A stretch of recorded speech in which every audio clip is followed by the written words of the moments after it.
And what is going on, everybody? Welcome back, Nerd Initiative. Our apologies, we didn't get started on time this evening. We were kind of stuck in a space bridge, but welcome back as always. We hope you're having a wonderful, happy, and safe Labor Day, wherever you're celebrating, or if you're not, in the U.S., we're just hoping you're having a great Monday. But you know what? My name's Off the Cuff Tom, Nerd Initiative's pop culture connoisseur, and with me, as always, he's the Ba Weep, Grana Weep to my Ninny Bong. He's the voice of Nerd Initiative. He's Mickey CWK Smith. What is going on, Mickey? So much and yet nothing at the same time. But hey, I'm ready to transform and roll out.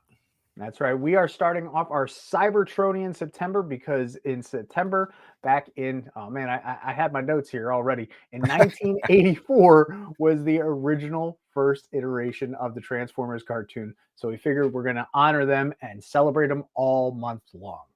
But as much as we do love transforming and roll out, we also got to roll out some toy news.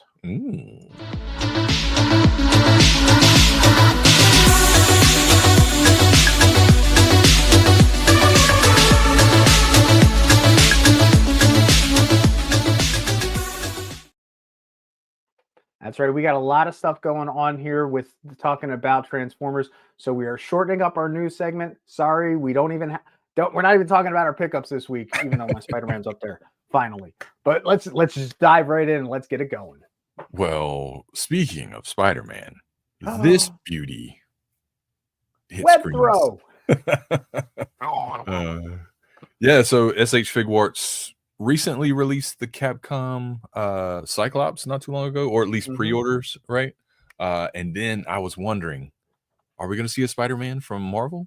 No. Well, we might, but we got this one first. And this is the SH Figuarts Spider-Man Gamerverse, as we all know. In addition to spiderweb parts to recreate swinging, this item comes with his iconic web shield to allow for an even wider variety of action poses and scenes to be recreated.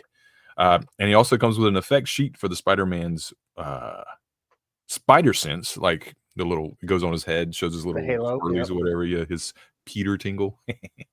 And I've got like quite a few poses of this thing. It's beautiful. It's magnificent. Use the background of this thing. Oh man, my man. And I don't buy a lot of Figuarts outside of Dragon Ball, right? Because that's something me and my son do together. This one got me. I was like, I have to pre-order this.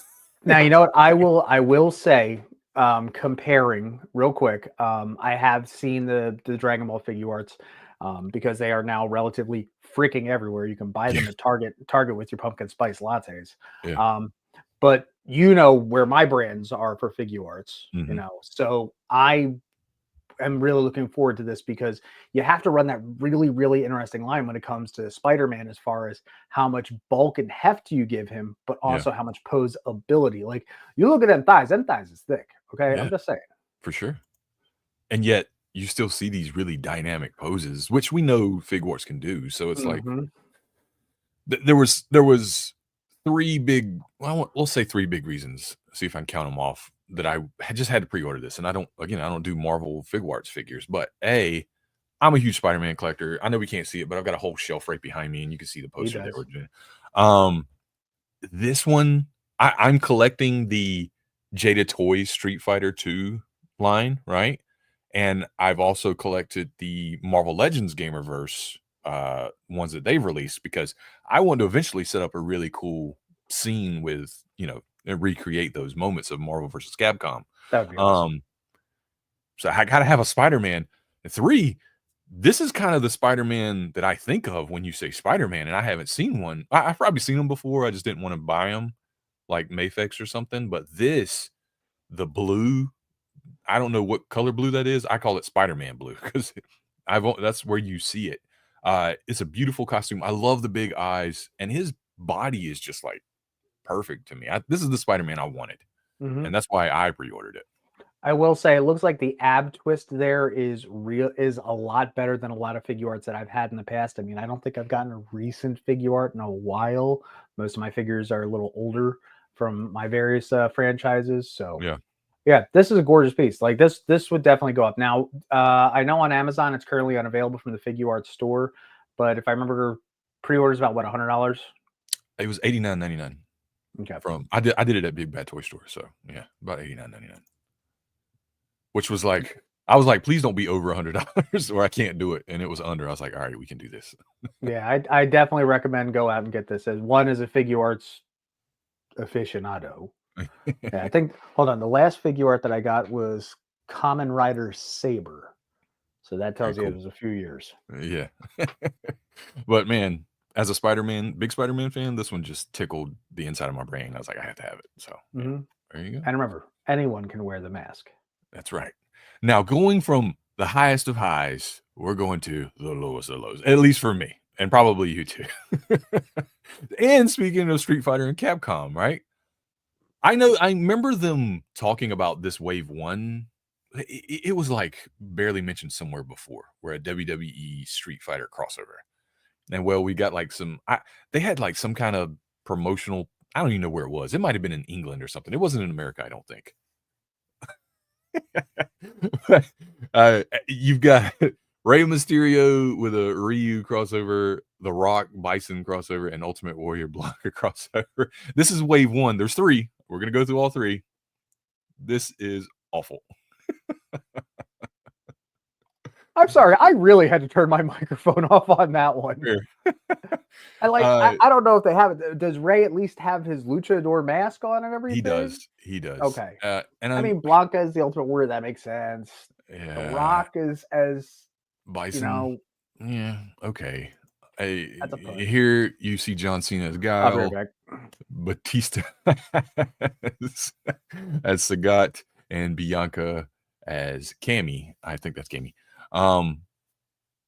You know, just one more slide before I really dive into this, so we see them all. I like the Yokozuna E Honda. That may be one I actually buy. I don't know because I really like that wrestler, and that was one of my favorite characters to play in Street Fighter. Okay, considering the fact that Honda was fits. based on a sumo wrestler, cool. Yeah. Dominic Mysterio, no. I And guess then it makes sense since not really, since Ray is Ryu, but that's nah. I don't know. Never mind. keeping it in the family, the Hadouken. I don't know. And then they, in a wave 3, they immediately released a player 2 variant of the Ultimate Warrior. So I don't know. I'll tell you exactly why they couldn't get licensing rights to some other person's face. So it's like, hey, palette swap. Probably. I don't know why this is happening. I mean, Street Fighter is hot right now, so I get it, right? Like, for some reason, it's having a big comeback with toys in particular. Right. So, yeah, okay, I guess, but like, I don't think Street Fighter fans are going to go out of their way to get this, and I don't think many WWE fans are going to go out of their way to get it because it's Street Fighter related. There will be a connection, but not a big connection. Like as a Ranger fan who did happen to see, he did not pick up any of the Street Fighter Rangers. No. Okay, like they did the first one of Ryu really well from the Bat in the Sun special. Yeah. But then just consistently, and it also went along with the Lightning Collection. It just got worse and worse and worse. Yeah. So, like, I mean, if this is something that is really cool to you, awesome. It's coming. Hopefully, I assume, as you see there, June 26th, I guess, of next year. So, like, be on the lookout for it. If you're a huge Street Fighter and WWE fan, this may be your vibe. I don't know. It's not mine though, and good luck to you. You know what? I think just as a if I find it on a peg or if I find it at Ollie's, I will get that Ultimate Warrior Player 2 though. I will get that Yokozuna E Honda for sure. I think if I just happen to walk back and if it looks good, like I pick it up, it's like, oh man, paint looks good, sculpt looks good. I think I'm gonna get this. Maybe we'll see, but that's the only one I'm hype about at all, in any kind of excitement at all. So yeah, there you go. Since we're gonna be talking about the 80s tonight, I figured why not the last one be 80s adjacent. Well, actually, it does happen in the 80s, but you know what I'm saying. Lego Ideas, Gremlins, Gizmo. And I think this is pretty cool, man. I loved it. I love Gizmo. I love Gremlins. So this kind of, again, tickled my fancy. Yeah. I don't know if I'm gonna get this or not. I mean, I'm glad that they finally fixed the eye problem that they had with Baby Yoda with Grogu. Oh yeah, for sure. Because I For mean, sure. let's be honest, the same freaking head. Yeah. They got the body right. They got the proportions right. I will Yeah. give them It looks that. like Gizmo. It doesn't look My like some weird version of him. Yeah, my big thing is, and maybe the other AFOLs will go for this. I wonder how many new pieces were made for this because they do have to sometimes tool new Oh pieces yeah, just for these sets. I would Um, think so. For Case the in point, ears. the big old Bowser figure that came out a few years ago, Yeah. right? The spikes, that is a completely brand new piece made specifically for that set. Okay. So That's pretty I'm interested in it. Like I see a lot of those curved pieces. Like I recognize them from space and from underwater sets. Yeah. So yeah, I will see. This is a 1,125 piece model. So Uh, $150. actually, I don't know if this is accurate, but 109.99 is what they're saying up here. But pre-orders are open, so yeah, you could go get this now. So it must be accurate price at 109. Not bad. Nice. Yeah. Don't feed it after midnight. Do not, please. And don't get it wet. But yeah, that's our toy news. Nice. You know what I'm saying? Yeah. I'm picking up on what you're putting down. But you Yeah. know what? Since we are putting it down, we need to transform and roll out. Oh, yes, we do. Yeah. Let me remove that first. Pardon me. Yeah, again, it's like I said, we were having space bridge problems, and now I'm having, I'm feeling like Bumblebee. I'm having problems with my audio box. But yeah, we are starting with Cybertronian September. Ladies and gentlemen, we are here. We are big Transformers fans. Now, I want to put a disclaimer up right here, and I wish I would have gave you a heads up to put a little graphic here.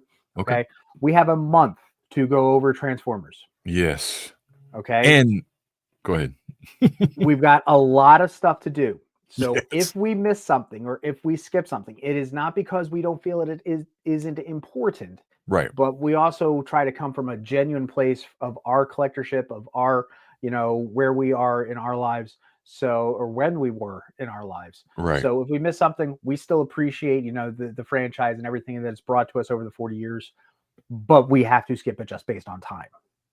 Yeah, it's crazy to think like, oh, we're gonna do a whole month of Transformers. You're still not gonna cover everything. Nope. Sorry, in an hour. You know what I mean? We had to split it up. We tried to split it up into the big ones, right? Obviously G1, and then we're gonna hit up Beast Wars and the. I call it. It is the Unicron trilogy or the Universal trilogy. Either way, I don't care how you call it. We got to hit Bayformers, and then Tom really wanted to cover the what was it called again?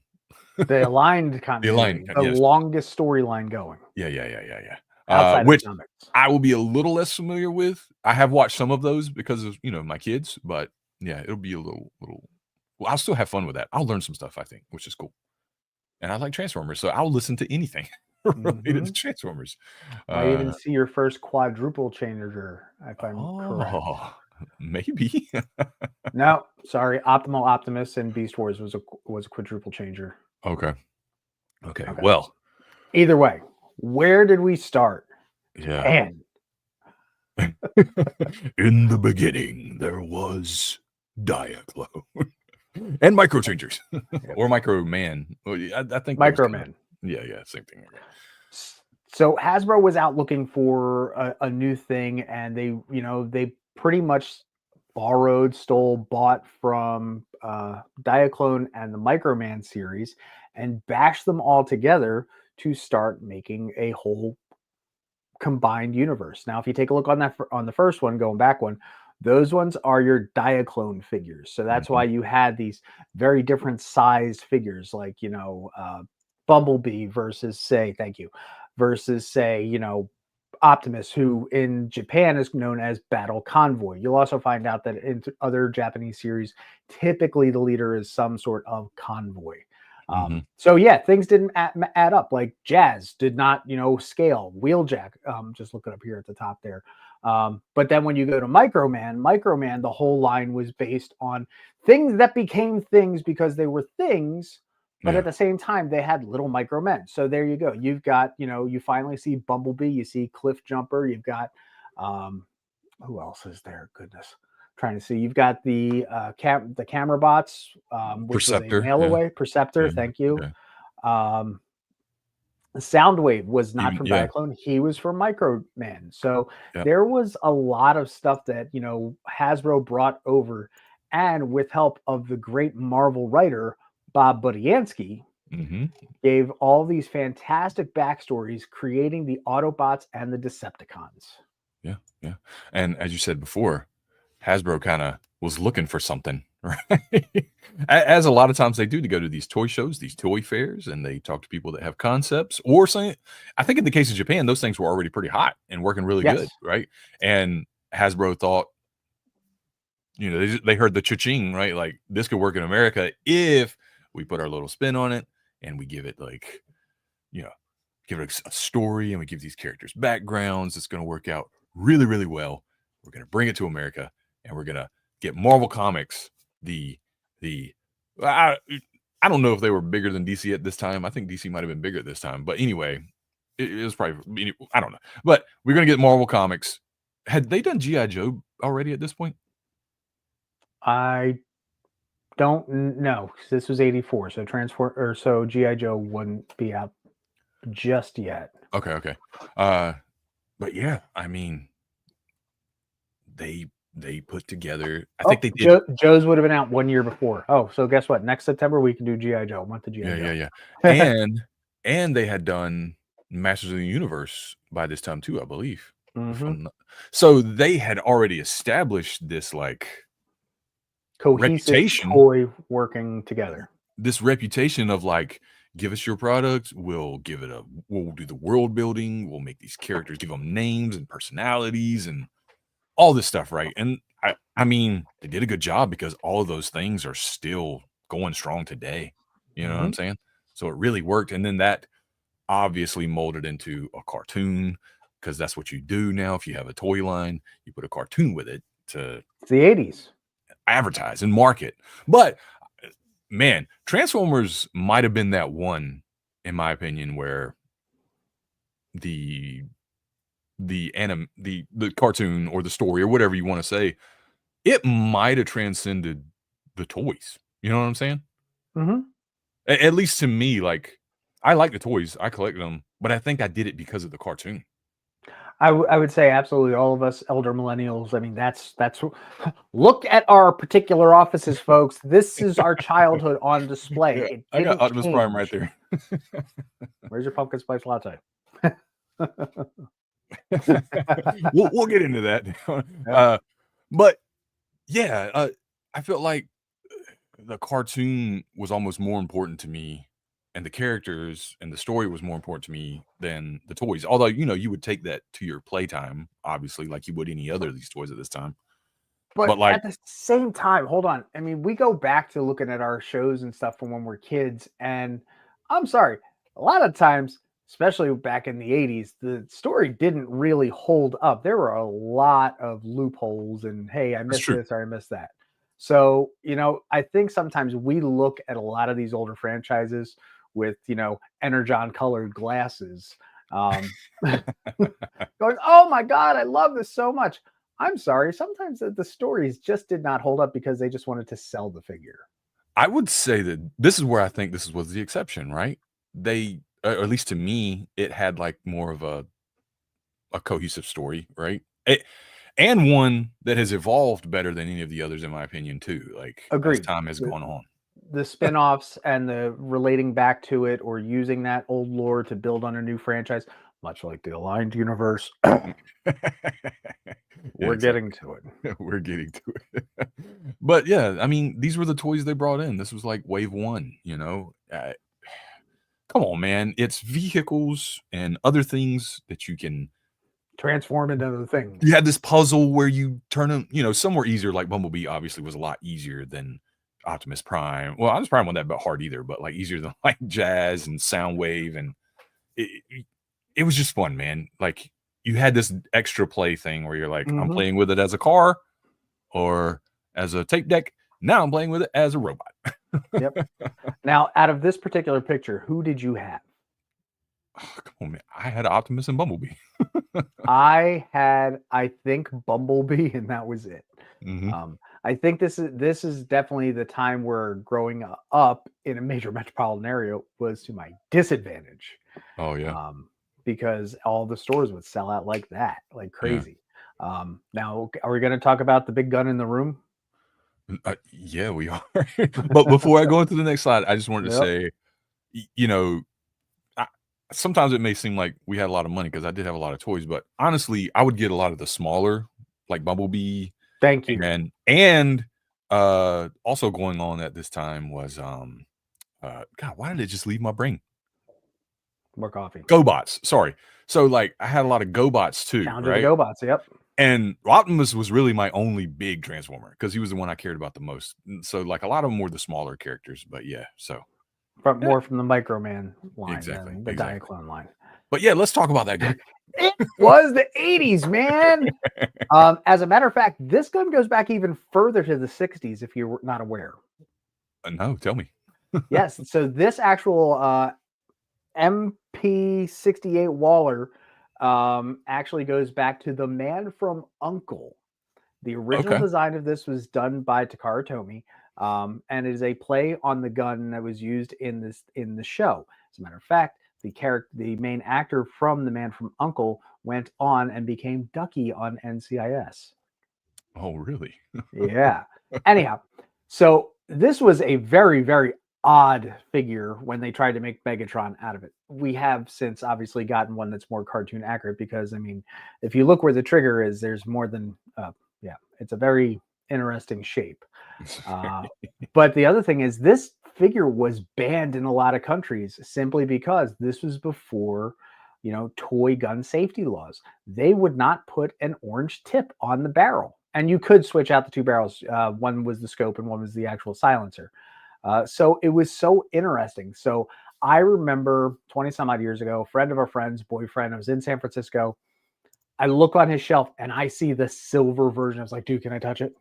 Can I touch it? And I have had one of those figures in my hand.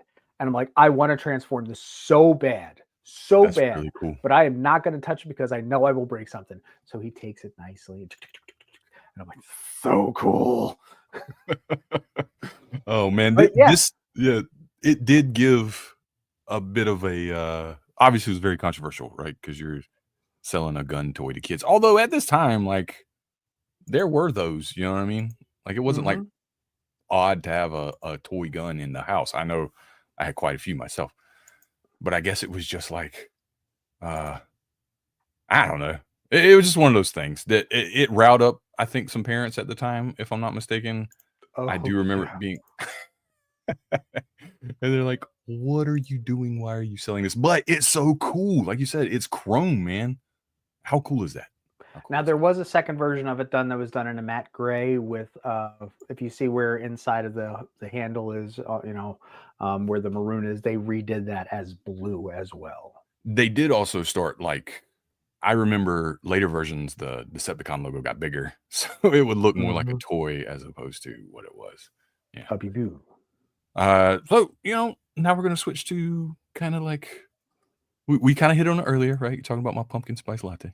Mhm.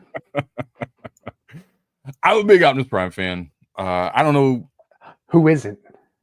Yeah, you're right. It's one of those things that I can't explain. I always like those superheroes, like because he reminds me of, like Superman and He-Man. He was that guy. He was the truth and justice for all, and we're all equal. And like I'm gonna fight for the little guy. And he would always self-sacrifice and stuff like that. I dig those kind of characters, especially as a kid. As you get older, or as I get older, I kind of like anti-heroes, but I'll never let go of my Optimus Prime, my love for him. The voice, the character, and he's gotten better over time too. And if you do get a chance to go and find out where Peter Cullen, the great voice of Optimus Prime and Eeyore, um, Look at that happy fella right there. look at that. That was the greatest day of his He's life. almost smiling. He based this on his own brother, a Marine. And not only that, we've always had if you look at certain commanders and whatnot, they're always as strict. They're always so big. They're so bold and brazen and, Patton style. But Optimus took the second to stop and think about the situation and understand the people or the bots that were involved. Megatron is the exact opposite. And the best part that Frank Welker did the whole voice by himself like this. So whenever you heard that, robotic modulation kind of thing, that wasn't a voice effect. That was him. God knows. And he still does the voices. And it's awesome. It's amazing to think how they can do that. But there was just something about those toys. I love the truck. I love the color scheme. It's cool to have the trailer. It was a perfect storm for a little me. All these things were things I liked. I like trucks. I like toy cars, and I like robots, and I like strong, positive masculinity. So it was like really cool. Prime example. Yeah, exactly. Very funny. But I would say my second favorite thing about, at least if we're talking about G1, right? Me love Dinobots, right? Grimlock was awesome. I don't know. Again, maybe it's because he's a T-Rex. I don't know, but that was one of my. I did have a Grimlock toy as well, and I think I carried that thing around with me everywhere. I wish I knew where it was now. It's gone. Bye bye. I'll see you one day. But yeah, it was just cool to see this big, brutish juggernaut of a transformer and kind of clash with everybody. And they were kind of like. They were kind of like the anti-heroes, I guess. They were kind of punk. Like we're not going to do what you tell us to do. We'll do what we want to do. Because him Grimlock, him King. Yeah, he'd do what he want to do. He'll beat up Decepticon and Autobot. So there was just a cool vibe about it. Not just because they were dinosaurs. They were just interesting. They weren't complex characters, but they were interesting to me. But, Dinobots are cool and all, but then you got to go bigger. How much bigger? Oh, that much bigger. Yeah, that much bigger. Now, this is one of the fortunate times, like you and I both said, that we had a lot of the smaller Microman figures. Yeah. I did have the whole Devastator. Respect. I absolutely did. And the worst part is that years after, like, some of the figures had gone this way or that way or the other thing, I have, and I might still have it floating around. It always ended up back in my Lego box because my parents thought it was a Lego.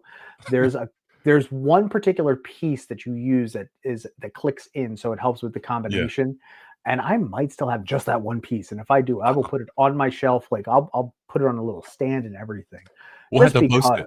We'll have to post it and be like, "What is this? Tell us." Yeah. What toy fans can tell us what this is? Yeah, absolutely. But yeah, so Devastator was the first combiner. 6 absolute different robots that could combine together. There have been many iterations of other combiners, but we wanted to show off at least the first one. Oh, okay?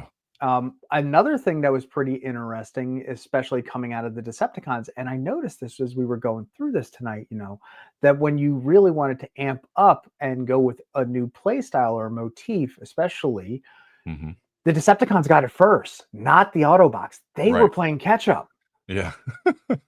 And again, so we got the triple changers. We got Astrotrain and Blitzwing. These are my 2 Grail figures. Okay. In order, I'd much rather have Blitzwing first and then Astrotrain, because I thought that was kind of cheap just to, oh, hey, look, I'm a trainer. I'm going to change my nose and fold up my wings. Yeah. Right? Blitzwing, on the other hand, was great in the fact that, you took the figure, and a buddy of mine had it, so I did play with it, and you flipped it over, and you were able to do the tank, or you were able to do, and his character design fit as such as well. So you had those cream colors on the one side, the purple colors on the other. And I've seen other iterations of Blitzwing. One of my favorites is Transformers Animated, where he actually had DID. So we had 3 different actual faces that would switch out like Manny faces. Cool. Yeah. So sometimes he would talk that German, and it's like, yeah, we're going to blow something up. It's not really funny and crazy like Mark Hamill Joker. It's like, yeah, let's go for some chaos. But I loved Blitzwing. And then, we eventually did get Autobot triple changers, but that was a little bit later in the line. Yeah. And because the line was made, and we finally started, Takara and Hasbro worked together to start making figures. Well, now they're sitting on the shelves and they're not really going anywhere. So how do we solve that problem? How do we do that? Well, first we want to talk about like I was talking about, I had a lot of the smaller figures. Yeah. You Okay. know, so yeah, so Beachcomber, Sea Spray, and Cosmos are my 3 personal favorite figures. I love Um, Beachcomber too, so that's cool. I know that they have been remade and redone in the new Legacy lines from a few years ago, Yeah. and I keep reminding my wife that Christmas is coming. Like, I would display these on my shelf with such pride. I don't give a crap about your Optimus Prime. If I got those 3 figures, I would be so happy. Yeah. Because I love them. They were simple transforms, they were simple designs, but you could put them in your pocket. You take them with you. Like Sea Spray went around with me everywhere. Yeah. What? A gold hand? Is that what we're talking about, Daniel? I know that episode. Yeah.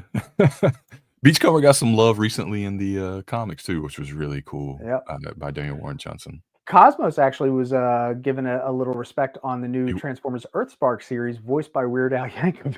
Okay. Yeah. Heck Yep. yeah. He was being used by the bad guy as like a Graviton carnival ride. Yeah. Okay. So it was kind of funny. And then finally, when he was broke free, it was kind of awesome. Yeah. Well, I haven't read the comic. Okay. I haven't read the try- newest one yet. I'm a couple issues behind, but yeah, I'll catch up. Yeah, I stick to the GI Joe side of Skybound because when it happens, it happens. I love the Transformers. Skybound has been great so far. So I'll see what you're talking about soon, Daniel. Don't spoil it. Yeah. But these are my personal favorites. But yeah, figures are sitting on shelves. How do we fix that? We go to the movies and we kill them all. Oh man. Oh boy. This movie, man, this is one of my earliest, I think, memories. Times you ever heard of cartoons curse on screen? Yeah, that too. Oh man, they took it serious, and like we said, they were clearing out old characters to make room for new ones. So they were like mowing them down in this movie. Like this was like, I'm trying to think of another serious animated movie where like war was treated as like a really serious thing. And this G.I. is one Joe, of the Real American Hero movie. which they rewrote because of this. They were going to kill Duke, and then because of the backlash of killing Optimus, they rewrote it. He was poisoned. I'm like, dude, you took a missile snake to the heart. Yeah, that was smart because I mean, this broke my heart. I remember being a kid. It was like, what is happening right now? How can you do this? Obviously, I was being a huge fan of Optimus Prime. I was also, for some reason, like strangely enamored with Ultra Magnus. So I was kind of like also happy because I felt like Ultra Magnus was going to take over the leadership role. But of course, we know that kind of changed. Yep. Do you want to talk the fun fact about Ultra Magnus? You can go ahead and do it. The American versus the Japanese figure? I don't know. You tell me. Ultra Magnus is actually an armor power up for battle convoy in Japan. Yeah, the trailer. Yeah. Yep. The fun thing is that if you did happen to get the Transformers Red Line, I know you have a Red Line Optimus. Did you ever see the Ultra Magnus as well? He's just the white version. I have it. It's just the white version of Combo. Palette swap. But when you got the different trailer that Ultra Magnus is, it became a battle armor. So they treated him like in America as 2 completely separate figures. Yeah, and I have the leader class Ultra Magnus that they released a few years ago for I think it was Cybertron. And it's the same way. You can transform as just the basically color swap Optimus Prime, and then you take the trailer and add on the other stuff to make him Ultra Magnus, which is really cool. So, and another great thing that happened in the movie was all the fantastic actors they were able to get to come in to do the voices for this. Obviously, they didn't, go over into the TV series, but you had, Orson Welles as Unicron. You had Leonard Nimoy. Yeah. I mean, it's just amazing the star power they were able to pull for this. And then, of course, you got Bumblebee Curse. If you know who Judd Nelson is. If you're that old. Sorry, Kat. Yeah, which is cool. And I think the best thing to come out of this movie is the amazing soundtrack by Stan Bush. Oh, he's got the touch. That song is power. that song will outlive all of us. People will be listening to that 100 years from now and be like, this song rocks. What's it from? Transformers 1986. Or Boogie Nights. Yeah. No. No. Transformers.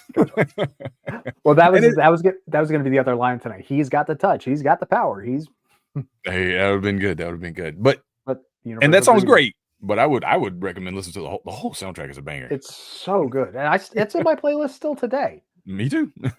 I think, with the exception of the death of Optimus, because it's like, yeah. We relived that scene. I remember seeing this at the Devon Theater on Frankfurt Ave as a kid. Oh, this was a VHS rental for me. Oh, dude, I honestly have and I should have picked it up, my DVD copy from the last big anniversary with the lenticular cover. I've got it too. It's in the living room with all the other stuff. I should have brought it in. You're right. I forgot about that. But I picked that one up too, which was really cool. Because I feel like people like really hate on Hot Rod, but I kind of like him. I don't love Rodimus Prime as much, you know what I mean? But Hot Rod was cool. And so like the iconic of him, and it was our opening thing, and I use it as a promo picture. I get chills every time, man. He's just like so cool. It's one of the great moments in Transformers. So. And one of the things I will say, that respect to the fact that every single time or every single 5 years that we get another anniversary edition and they upscale it and HD it, they do it right. They take their time because they know that they will get the backlash from the fans. Oh yeah. You know, I've never seen a poor HD or remaster version of it. I mean, colors are crisper and brighter, so I will give them that. I remember the first time I saw a really good 4K version of it, and to finally see like the pools of sparkling whatever inside of Unicron instead of just being this bright, you know, in your face, I was great. Favorite Autobot leader, Mickey and Tom. I mean, you know what I'm gonna say. We're gonna agree. I mean, I've been singing my Optimus Prime praises all show long. I even brought these. I didn't show them yet, but like I collect my Optimus Prime stuff. So yeah, OP forever. OP is the OG. No, it's Optimus. It's Peter Cullen's Optimus. Don't get me wrong. There's been some other great actors that have portrayed the character, and we'll get to them hopefully. Oh, we will. I know, but it's always going to be Optimus Prime. He's probably one of the greatest, you know, characters in cartoons. Oh yeah, fictional characters. He's in my top 5. But what about you guys in the chat? Who's your favorite Autobot leader? Well, let us hear it. Like, I think I know what Daniel's is because he's a big fan of a certain version of Transformers. So I think I know what he's going to say. Cup. Hope not. Now, because of the movie, we finally got introduced to a larger universe in Transformers. And because of such, we did get Unicron, but we started to see that we were finally switching out the figures. So we needed new figures. And this is where you finally saw, I wanted to call it like PTSD or something, but I found PTMD, post-Transformers movie design.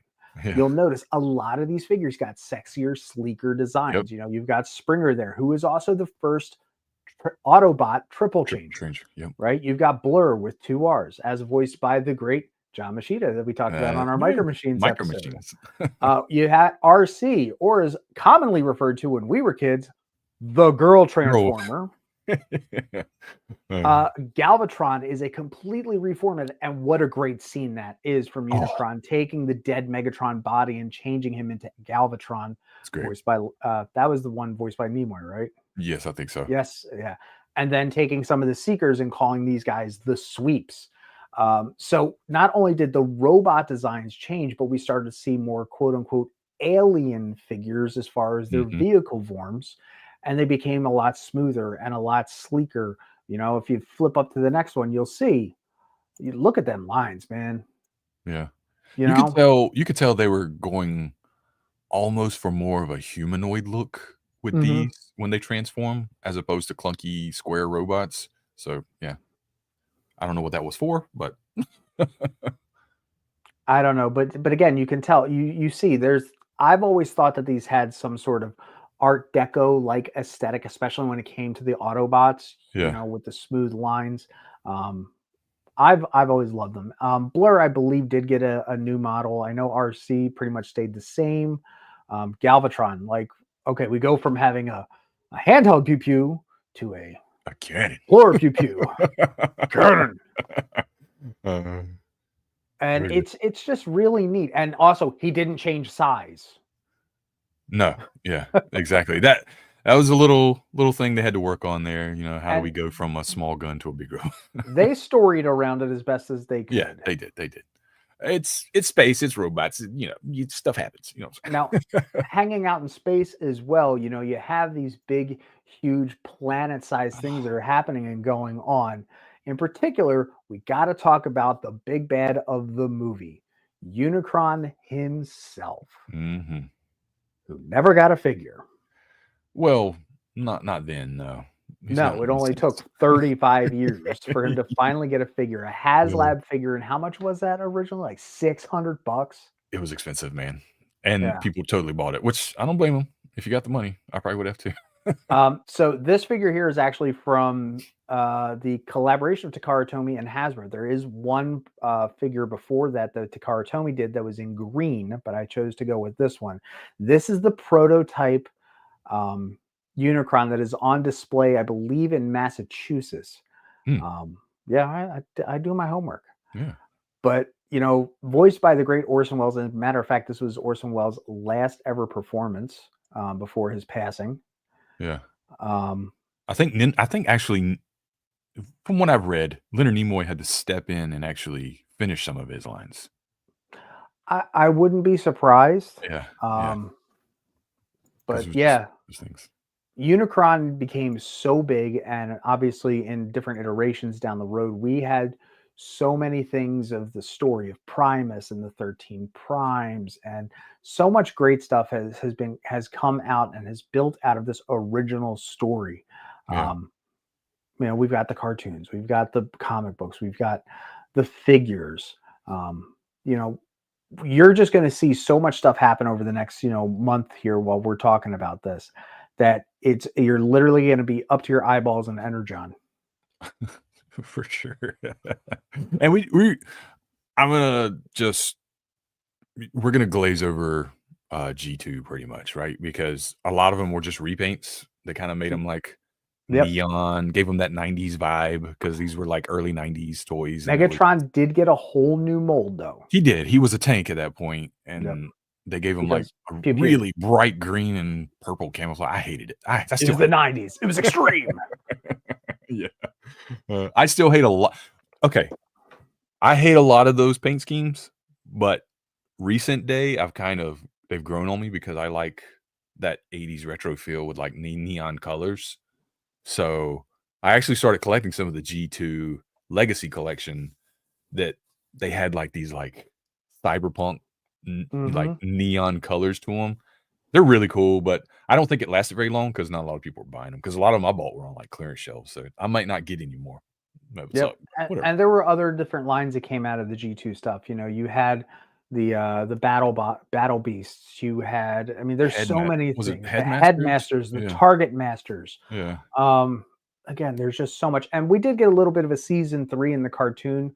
And this is where the cartoon stopped here in the States, but it did keep on in Japan. And there were several other series. And thank goodness now we're so aware of the Transformers history back in Japan now that we're starting to get figures like Lio Convoy from their Beast Wars the Second, because we might be talking about that sooner or later. But Sure. Yeah, there's just so much stuff going on, and we really hope that you are sticking along for it. So make sure you're heading over here to nerdinitiative.com for everything in comics, wrestling, movies, TVs, collectibles, and more. And you can follow us on all the socials. There's got all of our great shows. We've got so much stuff coming up. But the only way that you can really stick around for it is making sure that you hit that subscribe button. You ding the thing, let it ring, and hit that bell for notifications. And then slap that thumbs up to let the GE know that we're doing our job and we're doing it well. Now, again, we've got a lot of stuff coming up. Make sure, hang out in the comments. Let us know. We want to hear about who some of your favorite Decepticons, Maximals, Autobots, Minicons, Sharkticons, Junkions. What else you got? Eons, Quintessons. Yeah, Quintessons, unless you're following along with the comic books, because the Quintesson War is coming up. Yeah. You know, But there's so much stuff in Transformers, and we look forward, because at the end of the day, no matter where you started in the franchise, we all love it because till all are one. Yeah. So next episode, hang out with us because we're gonna talk about Beast Wars, and we're gonna talk about the Unicron trilogy or the Universe trilogy or whatever you want to call it. I have. It's kind of I feel like it's taboo amongst Transformers fans that I didn't really get into Beast Wars. Not that I hate it, I just didn't care as much. But I loved Armada and Energon. Those were like awesome to me. So I'll be happy to talk about both. But for sure, Armada. I really liked Armada.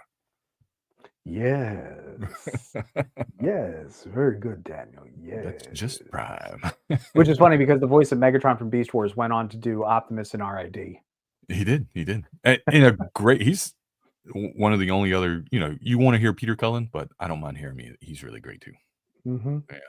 But yeah, thank you all so very much for joining us this week. We hope that we've dipped your toe into everything Transformers. If not, go take an Energon bath. Go, have a can of oil, whatever you got to do. Yes. Come on back here. But we also want to remind you that when you play, when you're with your Transformers, you play for keeps. That's right. Sorry, that's fine. It's good. I love it. Good night, bye. everybody. I'm out. We'll see you next week.